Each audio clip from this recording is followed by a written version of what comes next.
주님을 바꾸지 않으리. 찬 공기가 벌써 코끝을 시리게 하는 그런 쌀쌀한 가을입니다. 여러분들 건강하시고 따뜻한 겨울 지날 수 있기를 바라겠습니다. 오늘 제목을 제가 주님의 기쁨이 되는 사람 이렇게 제목을 잡아봤습니다. 우리가 자주 불렀던 찬양 중에 나 주님의 기쁨 되기 원하네 하는 찬양이 있었는데요. 그 가사를 생각하면서 오늘 말씀을 좀 기억하면서 우리의 삶의 목적이 무엇인가를 좀 다시 한번 되새기는 귀한 시간 될 수 있으면 좋겠습니다. 영국의 육상 선수 중에서 에릭 리들이라고 하는 좋은 선수가 있었습니다. 200m 단거리 경주의 최강자였고 1924년 파리 올림픽에서 누가 생각해도 그가 금메달감이라고 생각을 했고 그렇게 기대를 했었습니다. 그런데 결승에 올라갔습니다. 결승을 치르는 날이 하필이면 주일이 되었습니다. 주일이 되니까 내가 달리기 경주를 나가야 되느냐, 주일인데 교회 가서 예배를 해야 되느냐, 이 갈림길에서 이 젊은 친구가 어떻게 보면 영국의 모든 국민들이 사실은 이제 경주에 나가서 금메달 딸 것을 기대하고 있었지만 그 기대를 버리고 주일에 교회 가서 예배를 드렸습니다. 그러니까 결승전에 포기한 것입니다. 메달을 딸 수가 없었습니다. 많은 사람들이 그를 보고 비웃었습니다. 그래서 신문에 기사도 나고 그랬었습니다. 사진 한번 볼까요? 얼굴 한번 보여주시죠. 에릭 류델입니다. 1945년 중국에서 순교라고 봐야 되겠죠. 그렇게 가셨습니다. 다음 사진을 보시면요, 이분을 가지고 이렇게 영화가 만들어졌습니다. 불의 전차라는 영화가 만들어졌고요. 앞서 말씀드린 것처럼 그가 주일에 교회를 나가고 결승에 나가지 않으니까 신문에 기사도 났습니다. 신문에 기사 난 걸 보면 이렇게 기사가 나기도 했습니다. 또 한 장 마지막 사진을 보시면 그가 1991년 중국에 그를 기념해서 세워진 기념비가 있습니다. 그 일상을 조금 더 설명을 드리자면 22살에 올림픽에 나가서 금메달을 땄으면 좋았을 텐데 하필 주일이 되어서 못 가게 되었고요. 우리가 잘 아는 것처럼 다른 경주에 나가게 됩니다. 400m. 여러분 200m 경주하고 400m는 많이 다른 것 같습니다. 그래서 이게 이제 거리가 길어질수록 호흡 조절이라든지 자기 어떤 템포를 잘 조절해야 되는데 200m 결승에서 강자가 있고 400m 결승에서 강자들이 있단 말이죠. 그런데 400m 결승에 나가서 금메달을 따버립니다. 그가 이렇게 고백합니다. 200m는 내 힘으로 달렸습니다. 그리고 마지막 200m는 내 힘으로 달린 것이 아니고 하나님께서 나에게 주신 힘으로 제가 열심히 달려서 금메달 따게 됐습니다. 그리고 100m 결승에도 나갔습니다. 금메달 따지는 못했지만 동메달을 땄습니다. 그러니까 그때서야 사람들이 이제 저 사람이 자기 영광을 위해서 자기 기쁨을 위해서 달리기를 한 게 아니고 하나님의 기쁨을 위해서 하나님을 기쁘시게 하려고 저렇게 열심히 뛰었구나, 그렇게 인정을 하게 됐습니다. 보통 이렇게 올림픽에 나가서 금메달 딸 정도가 되면 유명인사가 되죠. 그래서 은퇴를 하더라도 코치를 하든지 감독을 하든지 또 체육계 원로가 되는 것이 일반적인 어떤 길일 것입니다. 그런데 이분은 그 다음 해 23살에 중국의 선교사로 지원합니다. 아버지가 선교사님이셨습니다. 중국에서 태어났었고 젊은 시절에 영국에서 자라게 되는데 결국 아버지가 있는 중국으로 다시 들어가서 45살 그가 뇌종양이기도 했고 또 2차 세계대전이 일어나면서 일본군에게 포로로 잡혀서 감옥 생활하다가 먹을 것을 주지 않아서 거의 아사해서 돌아가셨다는 그런 이야기가 있습니다. 그러니까 거의 순교라고 볼 수 있겠죠. 그래서 43세 젊은 나이에 세상을 떠나게 됩니다. 어쩌면 많은 사람들이 왜 이렇게 바보같이 그렇게 살았느냐고 얘기할지 모르겠습니다. 그가 중국에 가지 않고 영국에 그냥 남아 있었더라면 코치도 하고 감독도 하고 좋은 유명인사가 되어서 노후에도 편안하게 살 수 있는데 왜 사람들이 알아주지도 않는 그 중국에 들어가서 그곳에서 이렇게 힘들게 살았느냐고 말할지 모르겠습니다. 그러나 이분은 임종을 앞두고 이렇게 고백했습니다. 하나님, 끝까지 순종할 수 있어서 기쁩니다. 그가 영국에 남아서 체육계 원로로서 많은 사람들에게 대우받고 편안한 노후를 보내는 것이 아니라 그가 젊은 나이에 하나님께로부터 부름을 받고 그가 아직도 중국의 수억의 사람들이 주님을 알지 못하고 복음을 듣지 못했던 그 내륙의 땅에 들어가서 복음을 전해야 되겠다라고 하는 그 소명을 따라서 주님 말씀을 따라서 내가 순종할 수 있어서 참 기쁨입니다. 그렇게 고백했습니다. 그래서 그의 삶 자체가, 그의 삶 전체가 주님을 기쁘시게 하는 인생이었다, 이렇게 우리가 얘기할 수가 있을 것입니다. 그래서 중국에서 평생 보낸 그를 기념하면서 기념비를 세우기도 했다는 것이죠. 오늘 이런 말씀을, 이런 이야기들을 들으면서 오늘 우리의 인생의 목적이 무엇인가를 좀 다시 한번 되새기면 좋겠습니다. 내 인생의 목적이 무엇인가? 요즘 갈수록 우리 시대가 개인주의화 되어 갑니다. 그래서 어떤 공동체보다는 어떤 다른 어떤 누구보다도 내가 행복해야 되고 내가 기뻐야 되고 내가 만족해야 되고, 또 예배를 드리면서도 사실은 솔직한 우리의 고백은 뭐예요? 하나님을 기쁘시게 하고 하나님께 영광되는 예배라기보다는 예배를 통해서 내가 기쁨을 얻어야 되고 내가 만족해야 되고 내가 감동해야 되고, 그런 나 중심의 시대가 되고 있다, 이렇게 말씀드릴 수가 있습니다. 이러한 때에 오늘 에릭 리델의 이야기는 오늘 우리의 삶의 목적이 무엇인가를 다시 한번 생각하게 하는 중요한 이야기인 것 같습니다.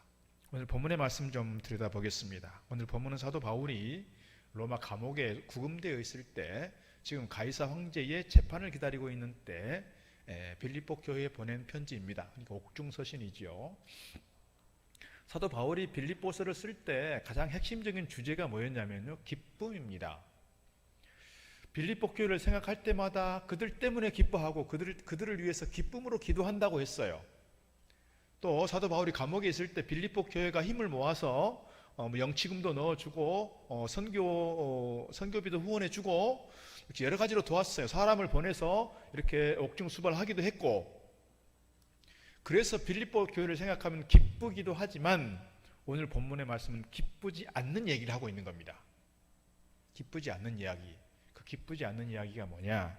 오늘 4절 말씀에서 이렇게 기록하고 있습니다. 각각 자기 일을 돌볼 뿐더러 또한 각각 다른 사람들의 일을 돌보아 나의 기쁨을 충만하게 하라. 다른 여러 가지, 그러니까 빌립보 교회가 좋은 교회 모델로서 이렇게 건강하게 세워져 있기도 하고 또 열심도 있고 은사도 있고 자기를 돕는 그런 교회여서 한편에서는 기쁘지만 기쁘지 않는 다른 일이 있다. 그것조차도 좀 너희들이 마음을 모아서 나에게 기쁨이 되면 좋겠다, 이런 이야기를 하고 있는 겁니다. 그래서 오늘 본문의 핵심적인 내용은 뭐냐면, 사도 바울이 빌립보 교회에게 나의 기쁨이 되라고 말하고 있지만 사실은 너희가 주님의 기쁨이 되면 좋겠다, 너희가 하나님의 기쁨이 되면 좋겠다, 그런 이야기를 지금 하고 있는 겁니다. 오늘 1절로 4절 말씀을 쭉 연결해서 보면 오늘 본문의 말씀이 사실은 긴 문장이지만 한 문장으로 되어 있습니다. 한 문장. 그러니까 우리가 보통 국어를 좀 배우다 보면, 또 영어를 좀 배우다 보면 이렇게 뭐 구절 같은 것들이 있는데요, 주절, 종속절, 목적절 뭐 이런 것들이 있단 말입니다. 그럼 오늘 주절이 뭐냐? 오늘 주절은 맨 마지막이에요. 나의 기쁨을 충만하게 하라. 그리고 앞에 있는 부분들은 다 종속절이거나 목적절입니다. 그러니까 오늘 본문의 핵심적 내용은 나의 기쁨을 충만하게 하라, 여기에 있다, 이렇게 말씀드릴 수가 있겠습니다. 오늘 여러분의 인생의 목적은 무엇입니까, 여러분? 여러분의 인생의 목적은 무엇입니까? 나의 행복과 나의 만족이 강조되는 시대, 그리고 내가 어떤 공동체를 위해서, 내가 어떤 교회를 위해서, 내가 주님을 위해서 뭔가 섬겨야 하고 의무를 얘기하기 이전에 나의 권리를 강조하는 이 시대, 오늘 우리의 목적이 무엇인가를 좀 다시 한번 되새기면 좋겠습니다. 웨스트민스터 요리문답 보면, 요리문답을 이제 올해부터는 교리문답이라는 이름으로 바꿨습니다. 그 교리문답이라는 용어를 쓰기로 했는데, 첫 번째 문항이 그거잖아요. 우리 인생의 목적이 무엇인가? 하나님을 영화롭게 하고 영원토록 그를 즐거워하는 것입니다. 우리 인생의 목적이 물론 내가 일상 속에서 누리는 많은 행복도 있고 만족감도 있어야 되겠으나, 궁극적인 우리 인생의 목적이 하나님께 있다는 거예요. 하나님을 영화롭게 하고 나의 기쁨보다는 하나님께 기쁨을 드리는 그런 삶을 사는 것이 우리가 성도로서 마땅히 살아야 될 삶의 이유요, 삶의 목적이라 우리에게 분명하게 가르쳐 주고 있습니다. 시편 133편 1절에서 아까 우리 교동문에서 보았던 내용입니다. 보라, 형제가 연합하여 동거함이 어찌 그리 선하고 아름다운고. 형제가 연합하여 동거함이 얼마나 선하고 얼마나 아름답느냐, 그렇게 이야기를 하고 있는데 오늘 빌립보 교회가 이 부분에서 약함이 있다는 거예요. 이 부분에서 사도 바울이 아프다는 거예요. 사도 바울이 복음을 전하다가 또 지금 이렇게 감옥 안에 갇혀있는, 구금되어 있는 상황 속에서 그렇게 뼈마디가 쑤시는 그런 아픈 시간들이 많았습니다. 겨울을 지나야 합니다. 사람 대접받지 못합니다. 제대로 씻을 수가 있습니까? 먹기를 제대로 할 수 있겠습니까? 제대로 환경적으로 보면 너무너무 열악하고 힘든 그 상황 속에 있지만 내가 그래도 복음 전하다 당하는 이 고문, 고난, 시련 내가 다 참을 수 있다. 그러나 내가 정말 사랑하는 빌립보 교회가 하나 되지 못하고 빌립보 교회가 이렇게 분열되어 있고 빌립보 교회가 이렇게 갈등 가운데 있다고 하니 내가 정말 가슴이 아프다. 정말 내가 힘들다. 내가 정말 너희들의 이 말을 들으니 견딜 수가 없구나. 그런 사도 바울의 자기의 마음을 지금 잘 표현해 주고 있습니다. 그러면서 하는 말이 나의 기쁨이 충만케 하라. 나의 기쁨을 충만케 하라.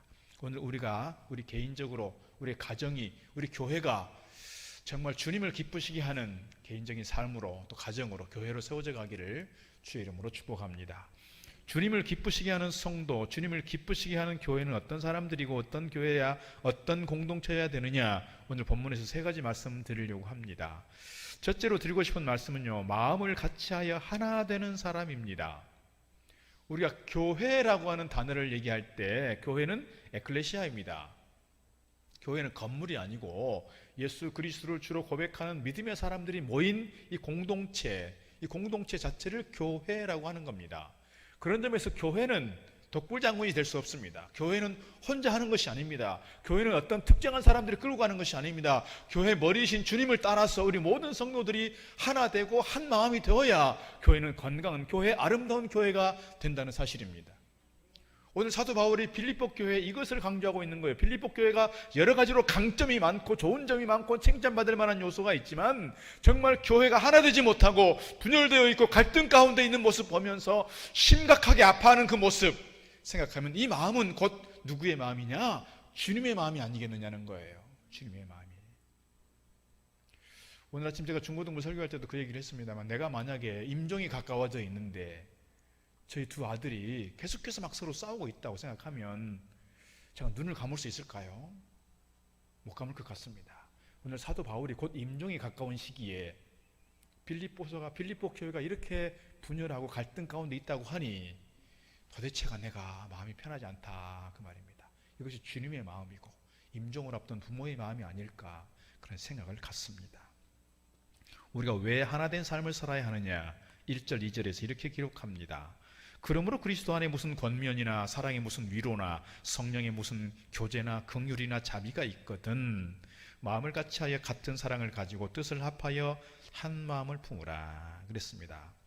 오늘 본절의 원문에 보게 되면 A라고 하는 단어로 시작하는데, A라고 하는 단어는 만약 뭐뭐시면 하고 조건절이에요, 사실은. 그러나 이 본문의 말씀을 잘 이해해 보면 긍정의 의미로 해석을 했을 때 뭐가 있기 때문에 이렇게 해석할 수 있는 거예요. 그러면 뭐예요? 1절에서 보면 무슨 권면이나 위로나 교제나 긍휼이나 자비가 있거든, 이게 아니고 이미 우리는 주 안에서 주님의 권면을 받았습니다. 이미 우리는 주님 안에서 사랑의 위로를 받았습니다. 이미 우리는 성령 안에서 교제가 일어나고 있고 긍휼을 얻었고 자비를 얻은 사람들입니다.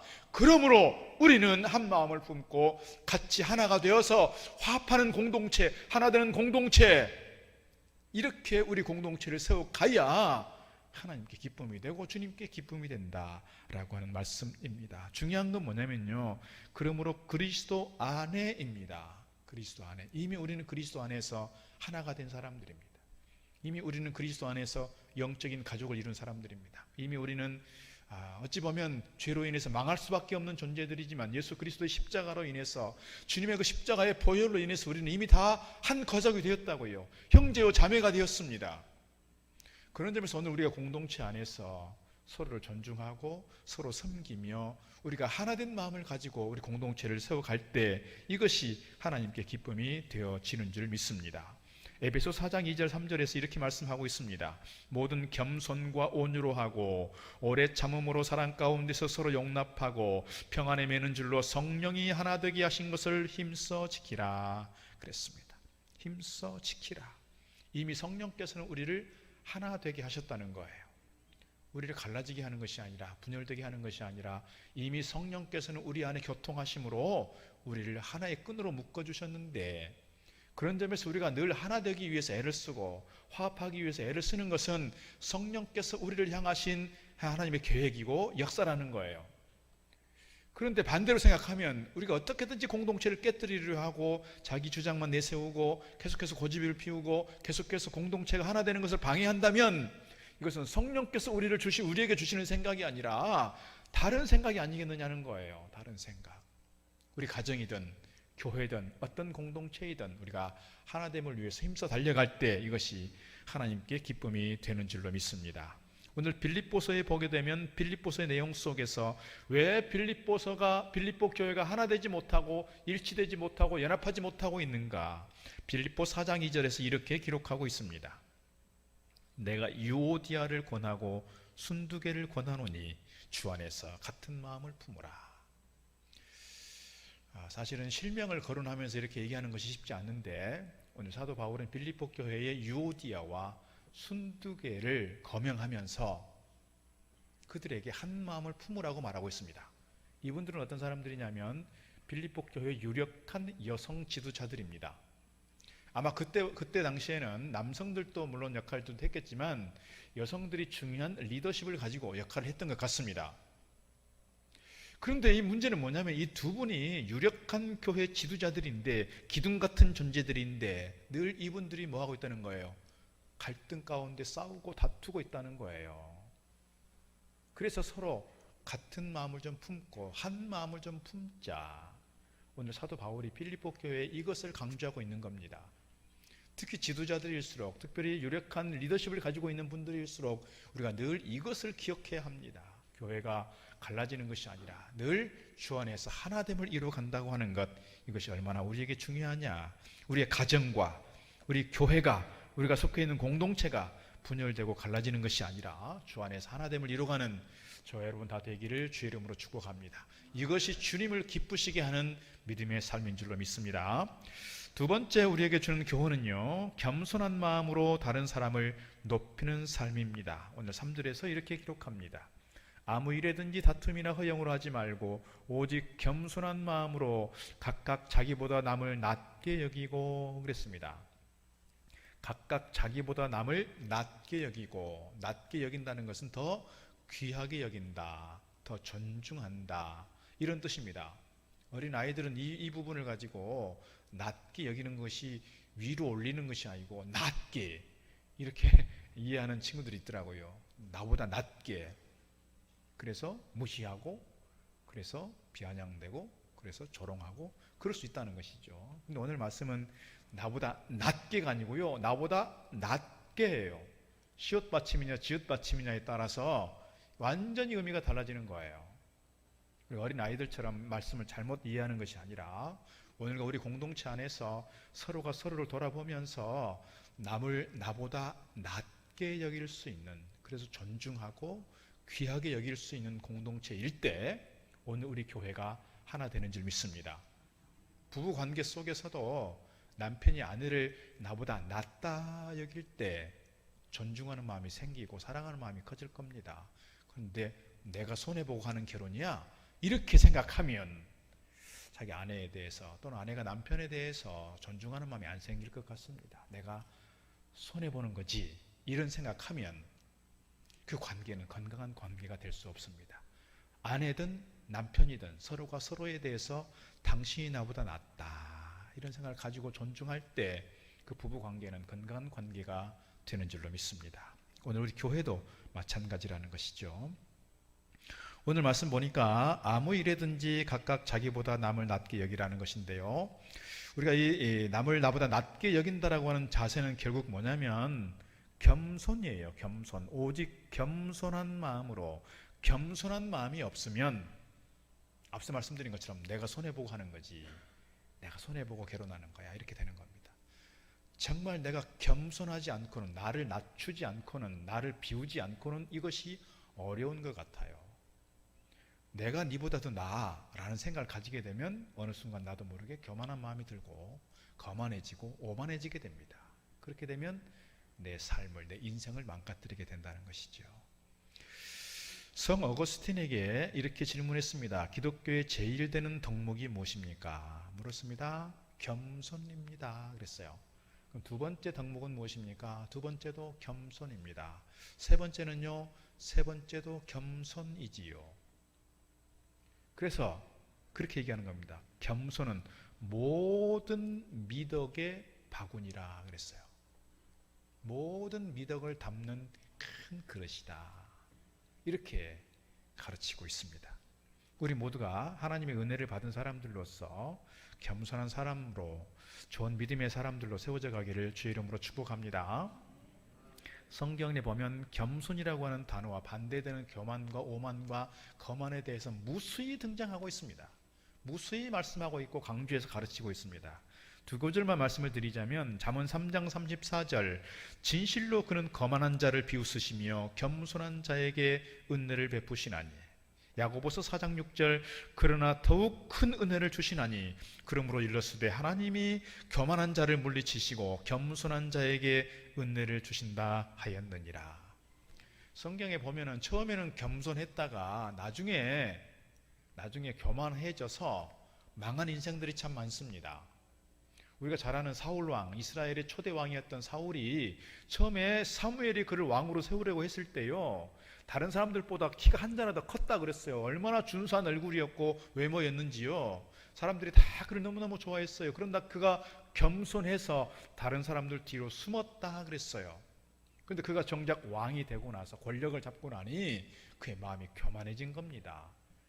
선지자를 무시하게 되었고 하나님을 무시하게 된 겁니다. 그래서 결국 그는 망하게 됐습니다. 솔로몬 왕도 그러잖아요. 처음에 그가 왕이 되었을 때 겸손함이 있었어. 1000번제를 드리고 하나님께서 내가 너에게 무엇을 줄고 했더니 저는 너무 어려서 왕노릇 제대로 할 수 없으니 저에게 지혜를 좀 달라고 그렇게 간구합니다. 하나님께서 지혜만 주신 것이 아니라 부귀와 영화와 장수와 권력을 다 줬어요. 그리고 나서 뭐예요? 그가 교만해져서 인생 말년에 너무 비참해지잖아요. 성경에 보면 좋은 왕들이 있습니다. 히스기야 왕이나 우시야 왕이나 이런 사람들도 처음에는 정말 겸손한 왕들이었습니다. 하나님의 특별한 은혜를 입기도 했습니다. 죽을 병에 걸렸다가 하나님께서 은혜를 베푸셔서 15년 동안 살아나기도 합니다. 그 기간에 자식을 낳기도 합니다.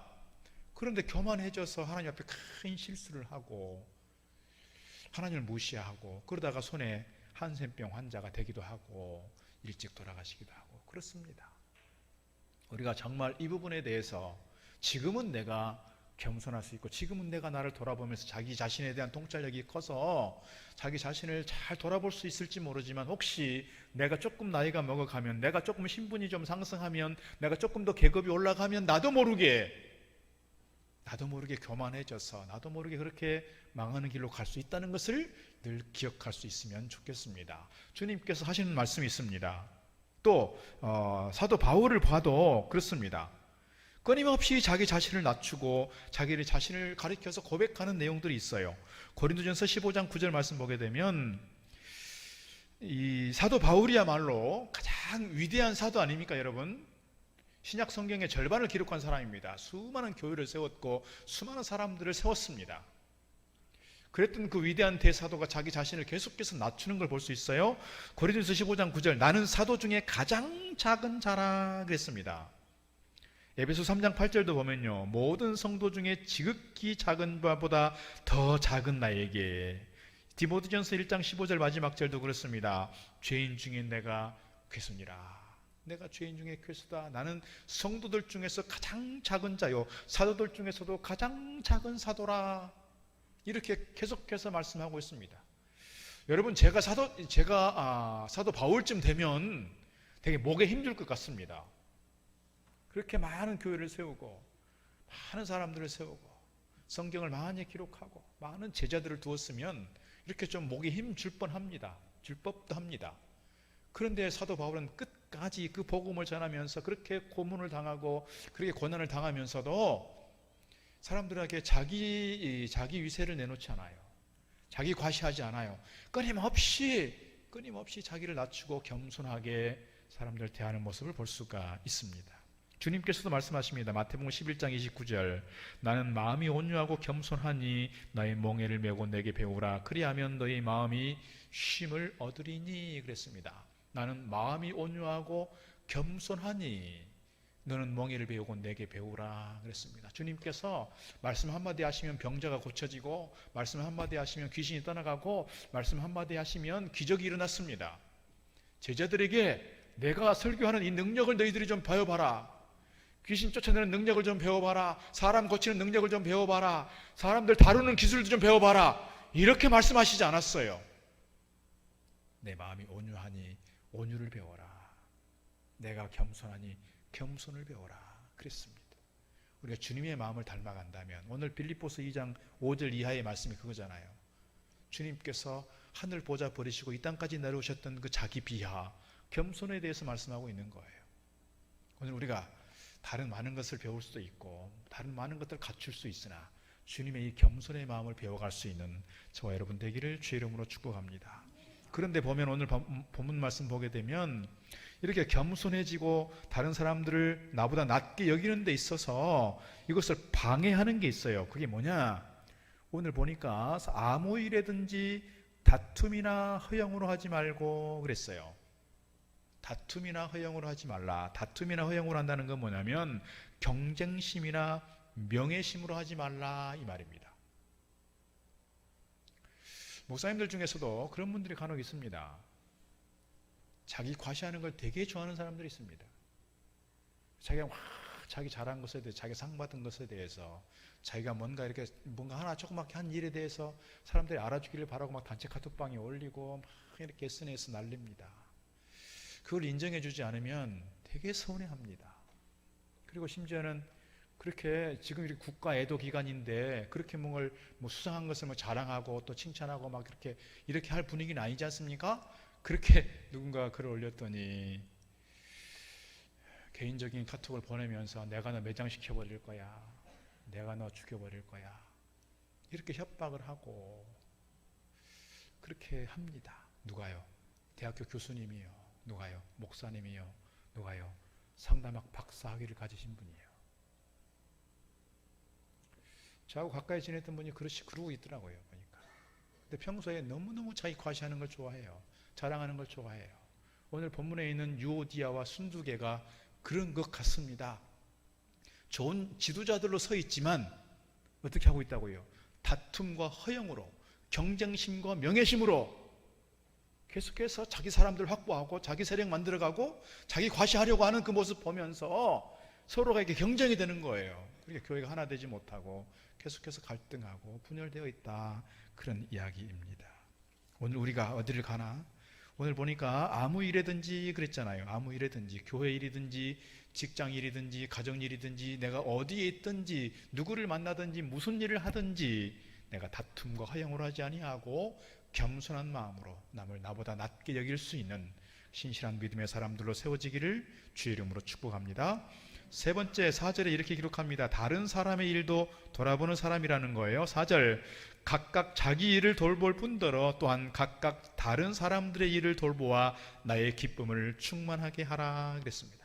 다른 번역을 보니까 이렇게 되어 있습니다. 저보다 제 실속만 차리지 말고, 저마다 제 실속만 차리지 말고, 영어 성경인 NIV에는 이렇게 되어 있습니다. 너희들 각자는 너희 자신의 이익에만 주의를 기울이지 말고 그랬습니다. 우리는 앞서 말씀드린 것처럼 자기중심적인 사람들이라 나부터 뭔가 채워져야 돼요. 나부터 먼저 만족이 생겨야 되고, 나부터 먼저 이렇게 뭔가 감동이 돼야 되고, 나부터 먼저 행복해야 돼요. 근데 간혹 그런 분들이 있습니다. 목사님, 나 한 몸 챙기는 것도 어려운데요, 어떻게 다른 사람을 돌봅니까? 나 하나 건사하는 것도 힘든데요. 그러니까 내 신앙 지키는 것도 힘들어요. 그러니까 뭐예요? 전도하는 것이 어려워져요. 나 혼자 주일 예배하는 것도 어려워요. 그러니까 뭐에 힘들어요? 교회 나와서 봉사하는 거 힘들어요. 나 혼자 내 뭐 하나 지키는 것도 어려운데 제가 어떻게 다른 사람을 돌아보고 다른 사람을 위해서 섬기고 봉사합니까?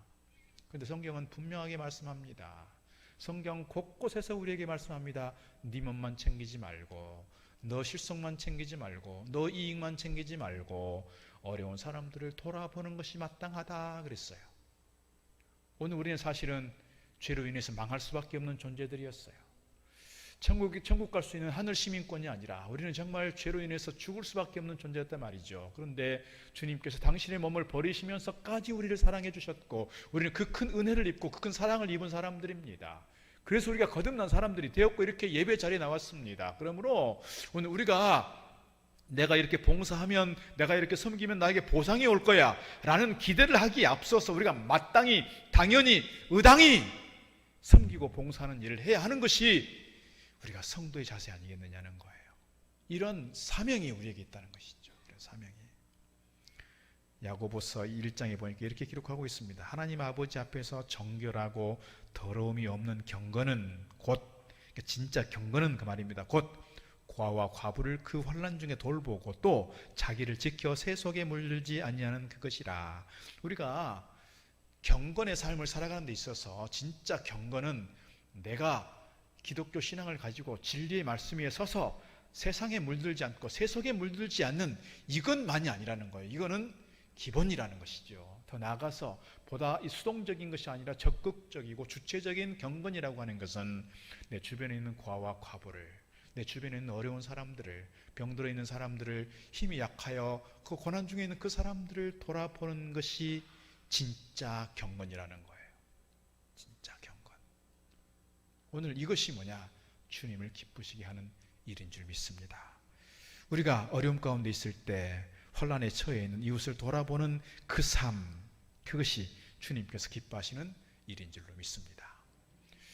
유명한 일화 하나 드리고 마치려고 합니다. 미국에서 있었던 일입니다. 가구점을 하시는 분이었는데요, 이렇게 쌀쌀한 날씨에 비가 이렇게 오고 있으니까 밖에 이렇게 한 할머니 되시는 분이, 어르신께서 이렇게 왔다 갔다 하시는 게 보였습니다.